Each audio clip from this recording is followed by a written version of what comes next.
അമിത വേഗത്തിനും air horn ഉപയോഗത്തിനുമെതിരെ നടപടി സ്വീകരിക്കാൻ ഗതാഗത വകുപ്പ് മന്ത്രി കെ.പി. ഗണേഷ് കുമാർ നൽകിയ നിർദ്ദേശം ഉദ്യോഗസ്ഥന്മാർ കാറ്റിൽ പറത്തി. നിയമലംഘനം നടത്തിയ കോതമംഗലത്തെ ഒരു പ്രൈവറ്റ് ബസ്സുകൾക്കെതിരെ ഇതുവരെയും നടപടിയൊന്നും എടുത്തിട്ടില്ല. സാങ്കേതിക കാരണങ്ങൾ പറഞ്ഞാണ് നടപടി വൈകുന്നത് എന്നാണ് വിശദീകരണം. 24 prime time breaking. October 11 Kothamangalam KSRTC terminal ഉദ്ഘാടനത്തിനെത്തിയപ്പോഴായിരുന്നു മന്ത്രിയുടെ നിർദ്ദേശം. ആ നിർദ്ദേശം ആദ്യം നോക്കാം നമുക്ക്.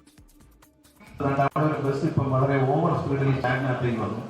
അതേപോലെ ഫോൺ അടിച്ചുകൊണ്ട് പുറത്തോട്ട് പോയിട്ട് ഇറങ്ങി പിടിച്ചിരിക്കുന്നത്. നമുക്ക് നിയമപരമായി അത് വേണം. ഒരു ബസ് സ്റ്റാൻഡിനകത്ത് കൊടുക്കുന്ന പരമാവധി വേഗത എന്ന് പറയുന്നത് 30 കിലോമീറ്ററിൽ താഴെയാണ്. പക്ഷേ കഴിഞ്ഞ തവണ, അതായത് 2 ആഴ്ച മുമ്പ് കെ.വി. ഗണേഷ് കുമാറിൻ്റെ കൺമുന്നിലാണ് ഒരു വണ്ടി ഹോൺ അടിച്ചുകൊണ്ട് ബസ് സ്റ്റാൻഡിലേക്ക് വളരെ വേഗത്തിൽ കയറി വന്നത്. ആ സമയത്ത് മന്ത്രി ആ വാഹനം കസ്റ്റഡിയിൽ എടുക്കാൻ പറയുകയും ചെയ്തിരുന്നു. വണ്ടി ഉടനെ തന്നെ കസ്റ്റഡിയിൽ എടുത്തു. പക്ഷേ വാഹനവുമായി ബന്ധപ്പെട്ടുകൊണ്ടുള്ള ഹോണിൻ്റെ ജാമാണ് പ്രധാന കാരണം എന്നുള്ളത് പറഞ്ഞപ്പോൾ മന്ത്രി പറഞ്ഞത് അപ്പോൾ സ്പീഡോ എന്ന കാര്യമാണ് ചോദിച്ചത്. ഈ സംഭവം നടക്കുന്ന സമയത്ത് തന്നെ മറ്റൊരു വാഹനം, ഇതേപോലെ തന്നെ ഒരു ബസ് അതിനേക്കാൾ വേഗത്തിലാണ് സ്റ്റാൻഡിൽ നിന്ന് കടന്നുപോയത്.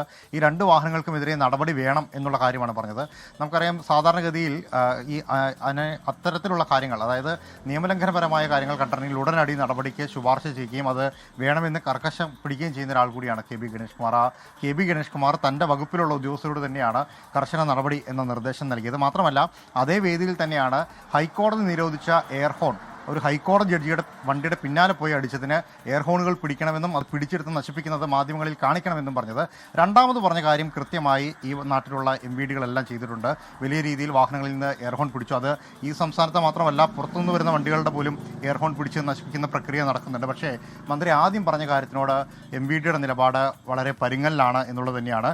ഹിയറിംഗ് അടക്കമുള്ള നടപടികൾ പൂർത്തിയായെങ്കിലും സാങ്കേതിക കാരണങ്ങളാണ് പറയുന്നത്. അതായത് ഒരു വണ്ടിയുടെ പെർമിറ്റ് കട്ട് ചെയ്യണമെങ്കിൽ പ്രധാനപ്പെട്ട കാര്യമെന്ന് പറയുന്നത് RTOയുടെ റിപ്പോർട്ട് കിട്ടിയ ശേഷം ജോയിന്റ് ട്രാൻസ്പോർട്ട് കമ്മീഷണറും കളക്ടറും SP അടങ്ങുന്ന ഒരു സമിതി ഇതിനെക്കുറിച്ച് വിലയിരുത്തുകയും അതിൽ ചർച്ച നടത്തുകയും ചെയ്തതിന് ശേഷമാണ് അന്തിമ തീരുമാനമെടുക്കുന്നത്. അതാണ് നിലവിൽ സാങ്കേതിക കാരണം എന്ന മോട്ടോർ വാഹന വകുപ്പ് പറയുന്നത്.